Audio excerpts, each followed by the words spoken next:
Bismillahirrahmanirrahim.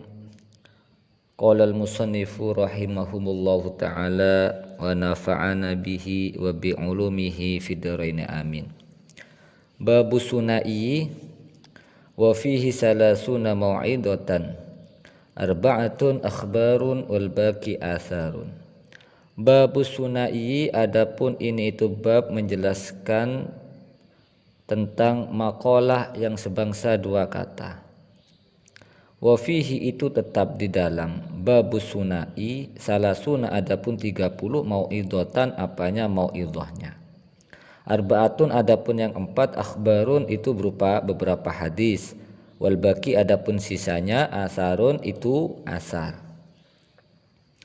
Wa na'ni, menghendaki siapa saya, bil akhbari, dengan beberapa khabar, atau bil akhbari dengan kata akhbar, aqwalun Nabi sallallahu alaihi wasallam, itu beberapa dawone Kanjeng Nabi.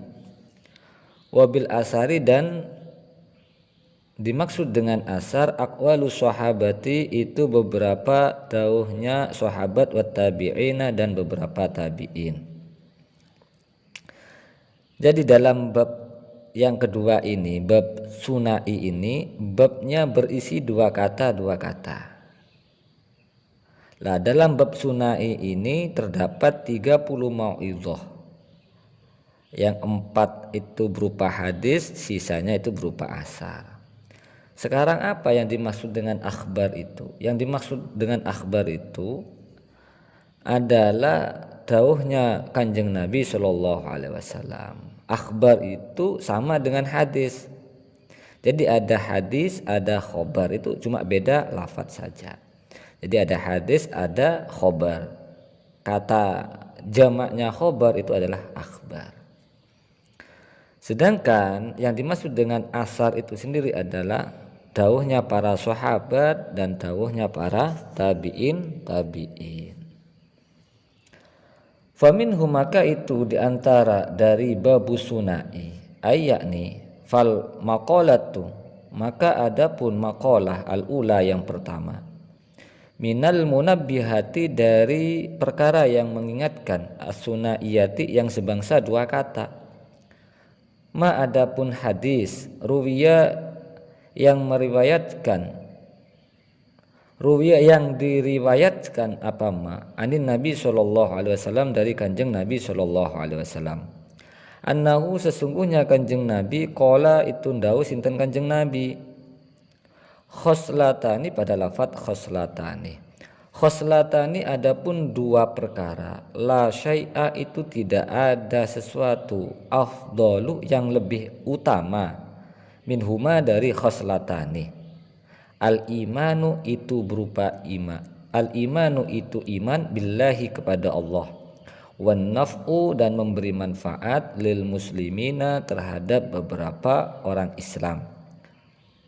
Bil maqali, dengan ucapan, atau bil jahi, dengan jabatan, atau bil mali, dengan harta, atau bil badani, dengan badan. Jadi maqalah yang pertama dari bab sunai, atau dari bab yang kedua ini, dawuh yang pertama adalah hadis yang diriwayatkan dari Kanjeng Nabi sallallahu alaihi wasallam. Kanjeng Nabi itu dawuh dua perkara yang tidak ada sesuatu yang lebih afdol dari keduanya. Yang pertama yaitu adalah beriman kepada Allah. Jadi ini adalah sumber utama. Jadi iman kepada Allah ini adalah sumber utama. Nomor 2, wan naf'u lil muslimin, memberi manfaat kepada orang Islam. Baik memberi manfaatnya itu dengan ucapan, atau memberi manfaatnya itu dengan jabatan, atau memberi manfaatnya itu dengan harta, atau memberi manfaatnya itu dengan badan. Mungkin kalau memberi manfaat dengan ucapan itu ya menasehati, mengarahkan kepada sesuatu yang positif, itu memberi manfaat dengan ucapan, atau mendoakan dan lain sebagainya. Kalau memberi manfaat dengan jabatan, ya dengan semua keputusannya itu memberikan kemudahan kepada sesama muslim. Kalau dalam ranah kenegaraan itu adalah memberi kemudahan kepada rakyatnya, atau memberi manfaat itu berupa harta ya dengan mensedekahkan, memberi zakat, bantuan sosial dan lain sebagainya. Awil badani, atau memberi manfaat dengan badan, yang mungkin memberi manfaatnya itu berbentuk fisik. Jadi kesimpulannya, makalah yang pertama itu adalah hadis yang diriwayatkan dari Kanjeng Nabi. Ada dua perkara yang tidak ada sesuatu yang lebih afdol dari keduanya, yaitu beriman kepada Allah. Yang kedua adalah memberi manfaat kepada orang Islam, baik manfaatnya berupa ucapan, jabatan, atau harta, ataupun badan. Ini senada dengan hadis riwayat yang lain. Itu ada hadis yang berbunyi khairun nas anfa'uhum linnas. Jadi sebaik-baiknya manusia itu memberi manfaat kepada manusia. Jadi ini tolak ukurnya manusia itu baik adalah dia senang memberi manfaat kepada sesama. Itu dalam kacamata agama. Dalam kacamata sosial pun, orang yang memberi manfaat kepada sesama, maka orang sesama tersebut akan memberi manfaat kepada dia. Qala Rasulullah sallallahu alaihi wasallam. Qala ndawu Rasulullah sinten Kanjeng Nabi sallallahu alaihi wasallam. Man asbaha, man adapun seseorang, asbaha itu pagi-pagi, siapa man, layanwi itu tidak niat siapa man, az-zulmah pada kezaliman, tidak niat ala ahadin atas seseorang, ghufira maka dimaafkan, ghufira maka dimaafkan lahu, ghufira maka dimaafkan lahu bagi man, ma apa sesuatu jana yang telah melakukan siapa man. Waman adapun seseorang asbaha itu pagi-pagi siapa man, yanwi itu niat siapa man, nusratal madlumi pada menolongi orang yang dizalimi, wa qadha hajatil muslimina dan memenuhi hajat orang Islam, kanat maka ada apa nusratul madlum, menolong orang yang terdolimi, lahu bagi man, ka ajri hajatin seperti pahalanya haji mabruratin yang mabrur. Jadi dalam teks ini Kanjeng Nabi dawuh, dalam hadis barusan Kanjeng Nabi dawuh, orang di pagi hari tidak niat kezaliman, sementing wis ra niat apa-apa, tidak niat apa-apa, tidak niat kejahatan, maka orang itu sudah mendapatkan maghfirah dari Allah. Apalagi dia niat menolongi orang yang terdolimi, meringankan hajatnya orang Islam, maka dia akan mendapatkan pahala seperti hajinya orang mabrur, haji mabrur, maka dia akan mendapat pahala haji mabrur. Nah, ini pentingnya membaguskan niat. Orang Islam sepenting niatnya bagus, maka dia sudah dapat maghfirah dari Allah, apalagi dia berniat baik. Makanya dalam riwayat lain kita harus sering-sering memperbaiki niat, karena amal seseorang itu tergantung niatnya. Senada dengan hadis innamal a'malu binniyat, sesungguhnya amal itu tergantung niatnya. Kalau niatnya api maka berpahala, kalau niatnya jelek maka tidak mendapat pahala. Sehingga banyak sesuatu yang tidak bernilai ibadah itu akan bernilai ibadah jika niatnya baik. Banyak perbuatan yang bernilai ibadah tapi tidak bernilai ibadah karena jeleknya niat, karena rusaknya niat. Maka selalu perbaiki niat kita, selalu menjaga niat kita, sehingga apa-apa yang kita lakukan semuanya bernilai ibadah. Contoh, makan itu sesuatu yang mubah, sesuatu yang mubah yang tidak ada nilai ibadah.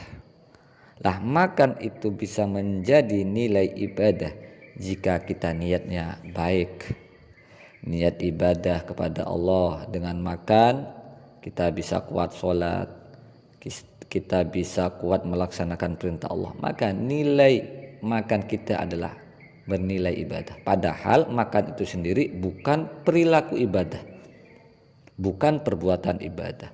Begitu sebaliknya, ada suatu perbuatan yang bernilai ibadah tapi tidak disertai dengan niat yang baik, maka perbuatan yang bernilai ibadah tersebut tidak akan bernilai ibadah dikarenakan jeleknya niat, dikarenakan rusaknya niat. Sudah.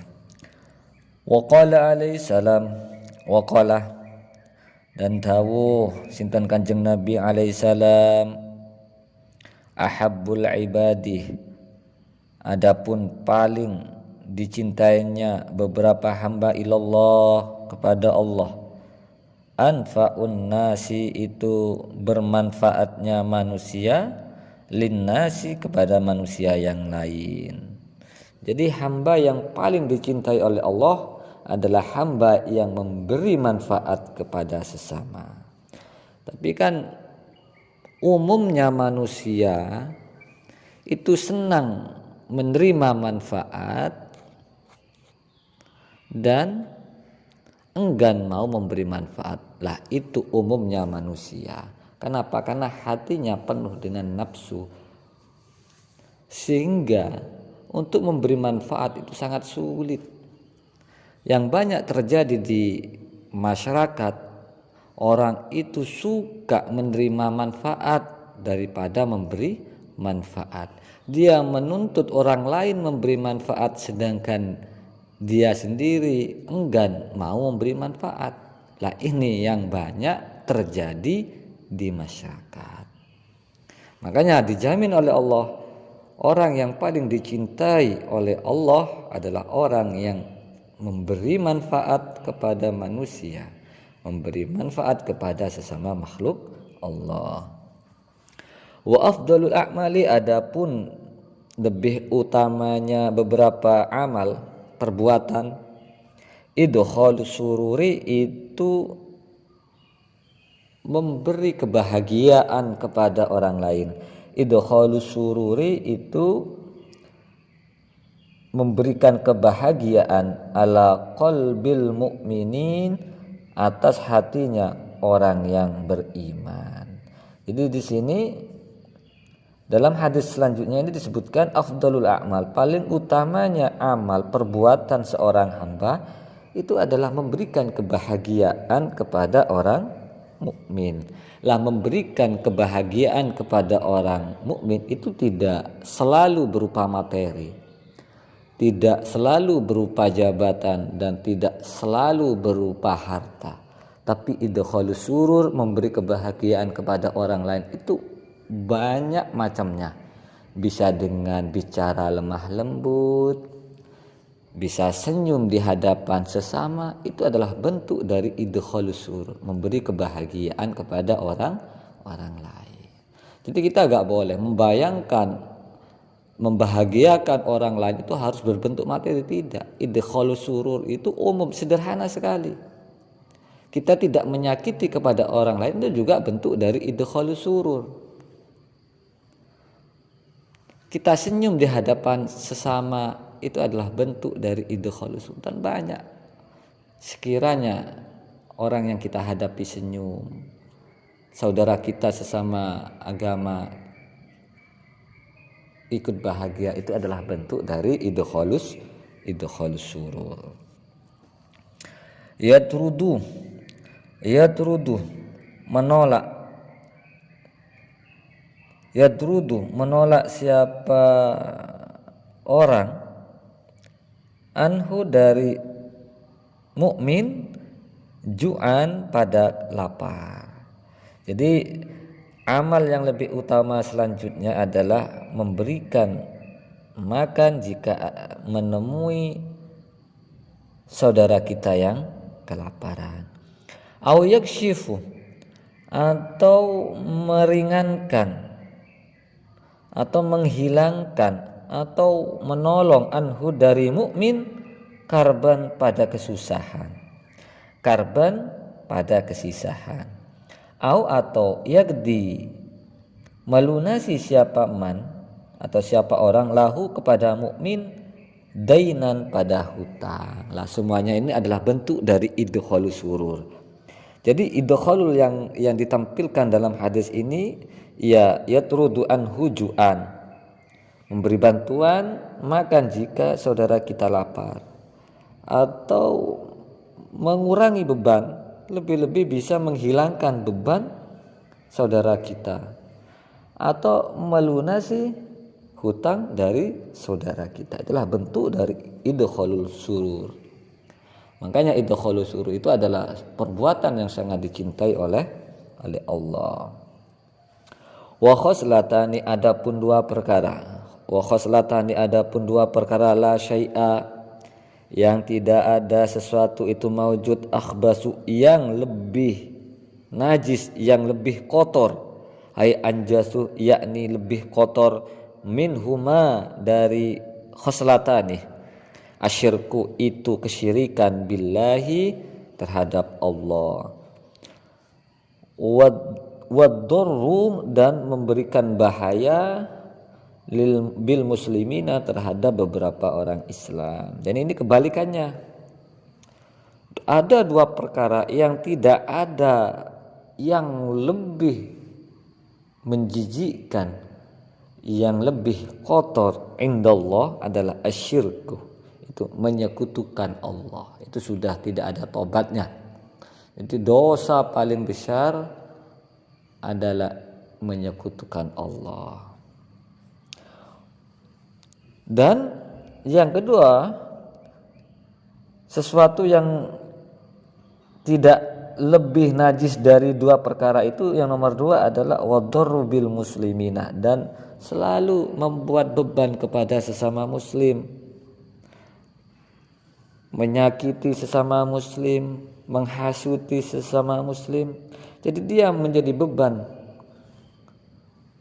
kepada saudara sesama muslim, lebih-lebih memberikan bahaya fi abdanihim, di dalam beberapa badannya muslimin, badannya disakiti, hatinya disakiti, au amwalihim, atau beberapa hartanya muslimin, au amwalihim, atau beberapa hartanya muslimin.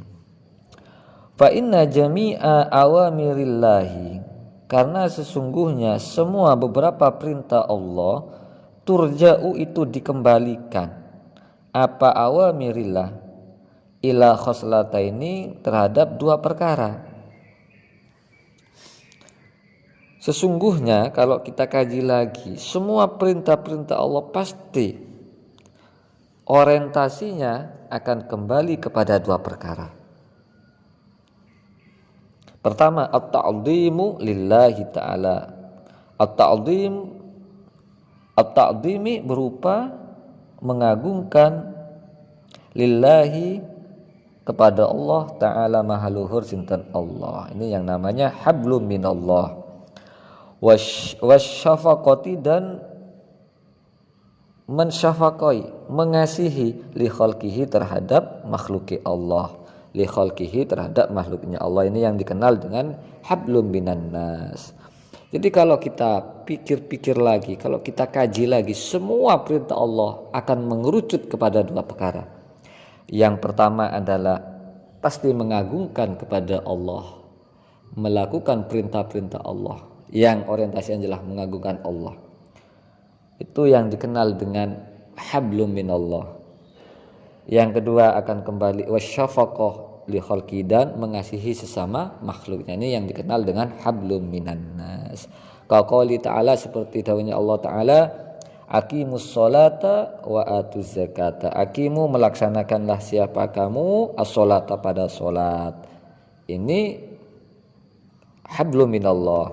Wa atu, dan memberikanlah siapa kalian, az-zakata, pada zakat. Ini hablum minannas.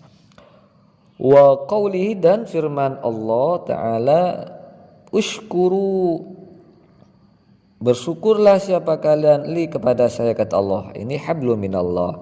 Wali walidaika, dan kedua orang tuamu. Ini hablum wa hablum minannas. Jadi kesimpulannya, semua perintah Allah pasti orientasinya akan mengerucut kepada dua perkara. Yang pertama adalah mengagungkan Allah yang dikenal dengan hablum minallah. Yang kedua adalah syafaqah li khalqihi, mengasihi pada sesama, itu yang dikenal dengan hablum minannas. Ruwiya, diriwayatkan, an Uwais, dari tabi'in Uwais, dari tabi'in Uwais Al-Qarni, Uwais Al-Qarni, Uwais Al-Qarni, diriwayatkan dari Uwais Al-Qarni. Annahu, apa sesungguhnya kelakuan, qala, itu berdawuh sinten Uwais Al-Qarni. Ini diriwayatkan dari Uwais. Ini asar, berarti sudah asar. Uwais itu sendiri khilaf, ada yang dawuh bahwa Uwais itu termasuk sahabat. Ada yang berpendapat bahwa Uwais itu bukan sahabat tapi tabi'in. Karena Uwais itu tidak memenuhi kriteria sahabat dalam satu pendapat. Karena Uwais itu adalah hidup di masa Rasulullah tapi tidak pernah melihat Rasulullah, sehingga Uwais Al-Qarni ini ulama tidak mengategorikan sahabat, tapi lebih tepatnya, lebih kuatnya pendapat ini adalah Uwais Al-Qarni termasuk tabi'in. Kenapa Uwais tidak sempat melihat Nabi padahal beliau hidup di zaman Nabi? Karena Uwais adalah birrul walidain. Karena Uwais birrul walidain kepada orang ibunya itu sangat besar, sehingga ibunya itu selalu melarang, karena ibunya gak bisa ditinggal oleh Uwais Al-Qarni, sehingga Uwais mau menghadap Kanjeng Nabi itu masih memberatkan ibunya, sehingga beliau selama menuti Rasulullah tidak pernah. Qala, dawuh sinten Uwais, marartu, berjalan siapa saya, fi ba'di siyahati, di dalam sebagian kebun saya, birahibin, bertemu dengan rohib. Rohib itu adalah tokoh sebelum Kanjeng Nabi, tokoh sebelum terutusnya Kanjeng Nabi. Jadi rohib itu adalah tokoh di masa Nabi sebelumnya Kanjeng Nabi, tapi beliau masih mengikuti kitab yang belum diobah-obah, itu namanya rohib. Fakultu, maka berkata siapa saya, Uwais Al-Qarni, ya rohib, wahai rohib, ma awwalu darajatin, ma itu apa, awwalu darajatin, adapun awalnya derajat, yarqa, yang menaikkan, ha, pada derajat, al muridu, siapa orang yang menghendaki, orang murid, orang yang berjalan menuju Allah. Qala, jawab sintan rohib, raddul madzalimi, itu wa huwa raddul madzalimi. Raddul madzalimi itu menolak atau menghalangi beberapa kezaliman. Wa khifatuz zohri, dan meringankan beban, minat tabiati, dari beberapa anak.